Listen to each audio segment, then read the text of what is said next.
How goes it tonight, everyone? Thank you for tuning in tonight. If for the followers who are still there, I promised a lot of Comic-Con footage. Sadly, I didn't get to do a lot of footage. A couple reasons. One was they were very sticklers about doing camera footaging this year, and two, for my friends and family, I already know for the most part, but I guess I'll let you guys know. I was in a car accident this weekend. Friday morning we got up, we went to Comic-Con. It was awesome. It was fun. We walked around. I did get to meet Steve Cardenas and David Yost. I was such an honor and a pleasure to meet both of you. I'll actually tag both of you in this, because I know David Yost, you actually asked me to tag you in this.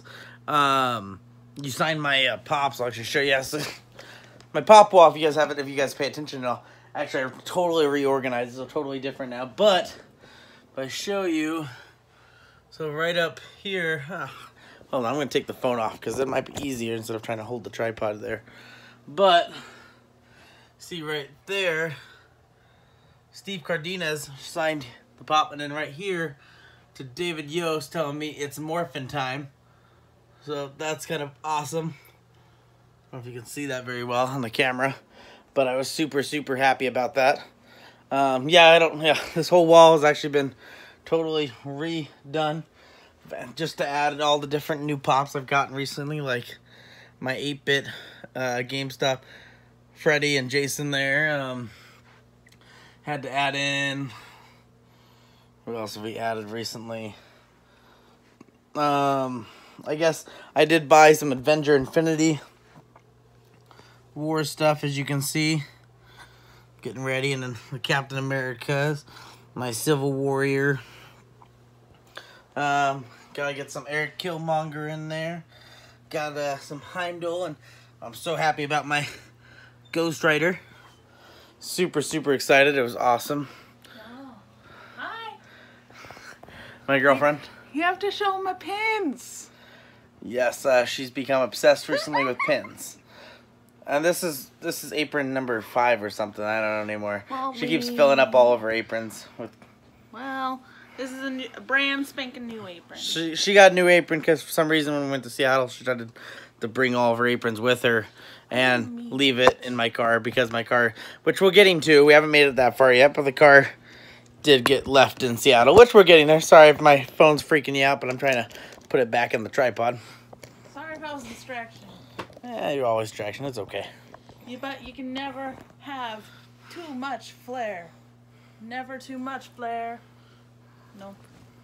I had to get that in there. That's okay. I can tell the story too, though. Well, not there yet, but okay. Oh. I was just talking about how David Yost and Steve Cardenas signed my props, and David Yost was pretty awesome, wasn't he? Yeah, he was like, "Are you a Power Ranger supporter?" Oh, wait, no, that was Steve. No, that was David. Oh, yeah, he's like, "Are you a Power Ranger supporter?" I'm like, "I'm supporting one right here." I was dressed up in my Green Ranger outfit for a while until finally I couldn't take it anymore, and it was just so awkward to wear, and the helmet wasn't fitting correctly, so I just took it off halfway through the day. But yeah, David Yost, it was a pleasure meeting you. Steve Cardenas, same thing. I really appreciated talking to you guys. You guys were awesome.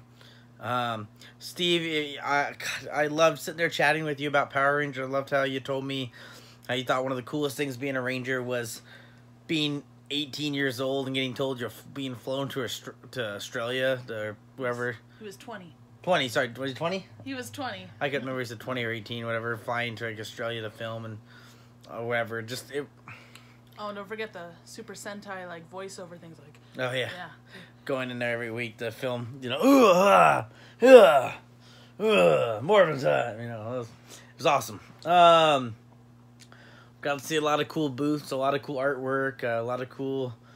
Everyone brings the Funko Pops. It's always amazing to see. I feel like this thing's like crooked. I'm trying to like fix it so you guys aren't so crooked watching my video. But we had a fun time for the most part. We got to go to the roastery. Starbucks Roastery. All my coworkers are so jealous of me. It was kind of fun. I mean, It was weird because we went in there and they served nothing that you would find at a Starbucks. So I was like, "Oh, welcome to Starbucks," but we don't actually have anything from Starbucks. It's kind of interesting. I did love the guy who was. So if you wanted water, they gave you a shot glass, and it was and they gave you a guy was walking around like all fancy with a clear bottle and was filling. Oh, would you like another glass? Here you go, fill it up. Literally, it was a fucking shot glass of water. I was about to say, leave the bottle, man. Just leave the bottle. But that's his job. To walk around and pour people a shot of water. Would you like a shot of water with that espresso? Oh yeah, whew, I'm jittery. I need some water. But we got to go to the Amazon store. Well, okay, so we saw the Amazon Go store. That was fun. Yeah, the store with no cashiers and something, no lines essentially. You go in there, you register. It was awesome. You just download the app on your phone. It's actually a separate Amazon app. Yeah, it's an Amazon Go app. And you just have to scan a QR code to get into the store. Yep, and it automatically charges your account, which is pretty awesome.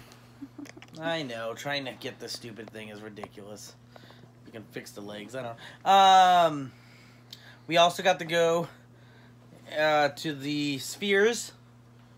And unlike what Brandon said on my Facebook, it's not the one person's balls. It's Spheres. But it was pretty cool seeing the ecosystem in there. And it was pretty cool that they have that open to the public, so I like that. It was also funny that, it's such an ecologically friendly, like, plant-based, and then right outside where it looks like grass, it's astroturf. They had fake grass outside I'm just like... It was kind of a lie. I'm like... But either way, we headed back home from Seattle. Well, we weren't heading home. We were heading to my aunt's house in Lacey, Washington. That's where we stayed because my Aunt Ginger, one of the coolest people on the entire planet Earth. She helped us a lot. She was letting us stay up there. Well, on our way back, we were heading to her house. I want to say we were probably about 30 miles from her house, so almost there. When a car hit us on the road. Out of nowhere. It was... Pretty much. I was asleep. Yeah, half the car was asleep, and out of nowhere we were hit. I thought we were going to roll. We were hit really hard on the interstate. Like I said, it was out of nowhere. I hadn't changed lanes. I hadn't done any. I was just staying in the lane, and out of nowhere, I was hit, pushed off the road into almost a ditch. Luckily, no one was hurt. Thank God, we're all okay. Everyone in the car was fine, but the car was undrivable at that point. I hope. Currently, I'm talking to my insurance. I'm hoping that my car gets fixed. I'm not sure if they're going to total it or fix it. I'll hopefully find that information out tomorrow. I was scared. I was very scared because I didn't know what was going to happen. Luckily, the police... I do thank Officer Michael Rasmussen, badge 625 or something like that. I can't remember. I have to look it up. He was very professional and really kind to us. So thank you, officer. Thank you, State Patrol, for being there and helping us. As Washington State Patrol out there in Olympia and Tacoma.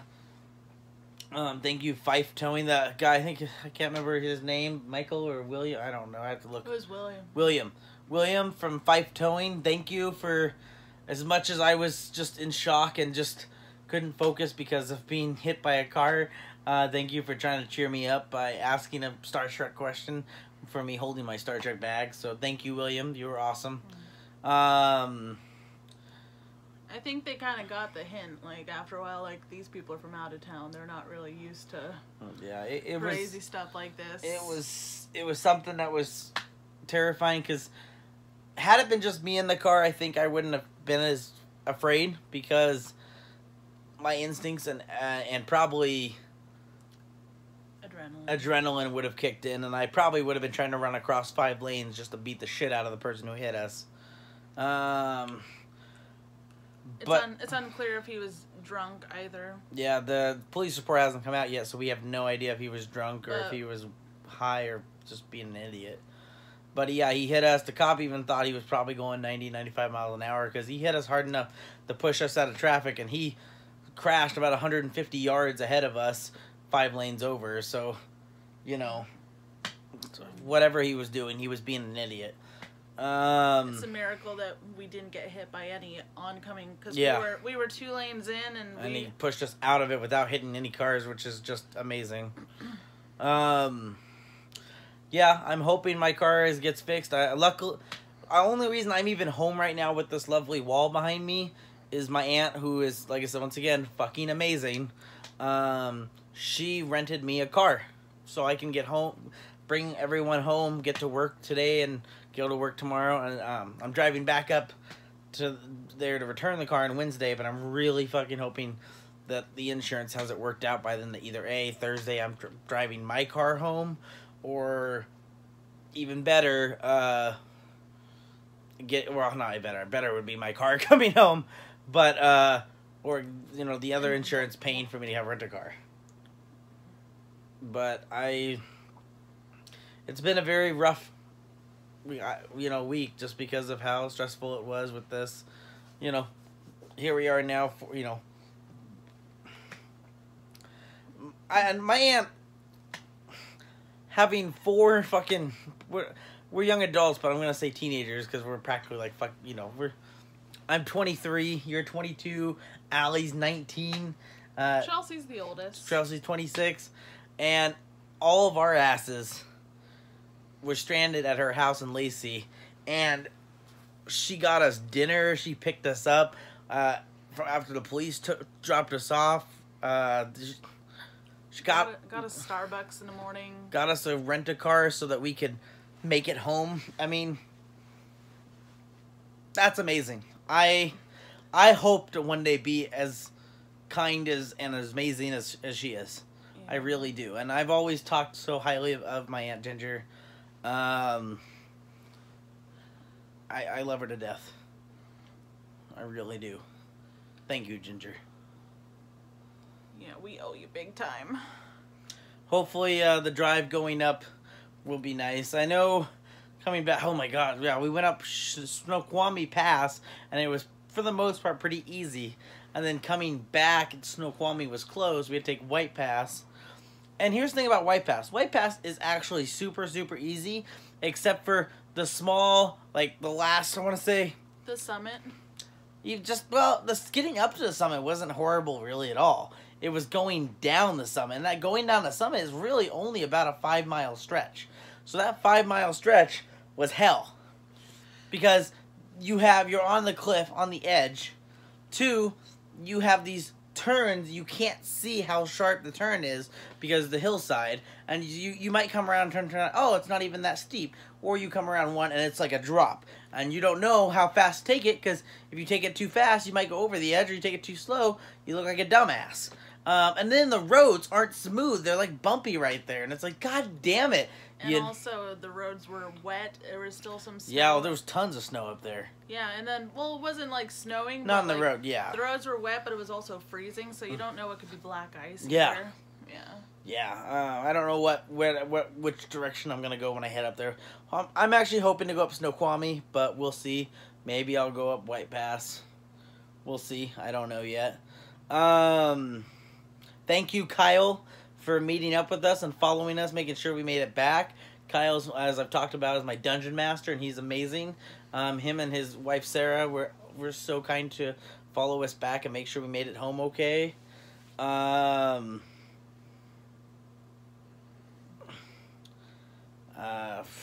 If you watched one of my other videos that I posted that night of Comic-Con, I was going to make this whole talking video about the con and stuff that night, but I was too tired. But what I did do is make a video of this game that I bought. It was Don't Mess with Cthulhu. It's a pretty funny video. If you guys want to go watch it, it's about 30 minutes long, but entertaining, us being complete assholes and dumbasses at the same time. Hopefully we'll get another session of it, because I think it's a pretty fun one if you get the hang of it. I don't know if everyone got the hang of it right away, but it was pretty fun. It's also the acting part of it that you were just like, are you sure you don't want to lie? Or are you sure you You were like trying to make it a little bit more like, come on, guys, let's really fuck with each other. Like, Well, that's what you're supposed to do. I know, but we're just so like, what are the rules? What are we? I tried to explain it to him, but they didn't get it apparently. We did. It's just that mixing. Oh my god, we're just.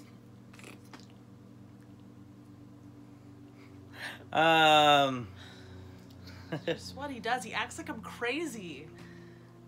He really does. They can't. It's too dark in here. They can't see her. Honey. All right. But it was fun. Was sad that Oh, the Funko booth. just everything about Funko. We're not gonna get into that right now. Oh, not another. Yeah. Yeah, we're not gonna get into Funko right now. But That's like our past. let's just not talk about Funko right now, because we don't want to talk about the pops and stuff that we didn't get to bring home. Yeah. Because of the accident and everything. So yeah, we don't. It's alright. Yeah, just sad because there was pops we had and we don't have. So, yeah. But I will say, like I said, I want to say thank you to my Aunt Ginger. You were amazing. Thank you to William, who made me, reassured me in a time of crisis. Thank you, Michael, for being so professional. Thank you to my friends and family who were supportive and helping me get through what I did. People like my girlfriend Melissa here, who helped make sure I was able to stay calm in the car. My friend Chelsea, who stood out with me in the cold, making sure that we figured out the car situation. My friend Kyle, who was texting us to make sure we were okay. My buddy Jeff, who today was just telling me that he would drive up to Lacey and pick me up if I needed to. Thank you, David Yost and Steve Cardenas, for actually taking the time and talking to me. For someone who's just a little geek who's obsessed with Power Rangers, who grew up with it. You could have just simply taken my money, written a name, and said goodbye. No, you actually took the time to talk to me, and I really do appreciate it. I want you to know that. It means the world to me, since you guys were my heroes. And like I said at the beginning, thank you, Ginger, because without you, I would not have been able to handle anything. To be able to make it back, to be able to do this, and I guess thank you to my USAA insurance. Hopefully you guys help me even more, but we'll wait and see. But thank you so far for keeping me calm and helping me get through this process as easy as possible. I guess the moral of the story is fuck people and keep USAA. Oh, and always trust in Cthulhu. And Power Rangers are always cool. That too. So, and always make sure if you work at Starbucks to get pins. Yeah. I lost some pins too in the crash. She did. I did. Sad day. Maybe we'll find some way to get them back. I doubt it, but we'll try. Who knows? Who knows? Maybe someone will take pity on us. Otherwise, as always, stay classy, everyone, and thank you for watching. And please subscribe, share with your buddies. It's always an honor to. I want to get out there as much as possible. I want to share some more cool experiences with you guys. So please share, subscribe, tell your friends, tell your family. Come one, come all. Stay classy. Bye. Bye.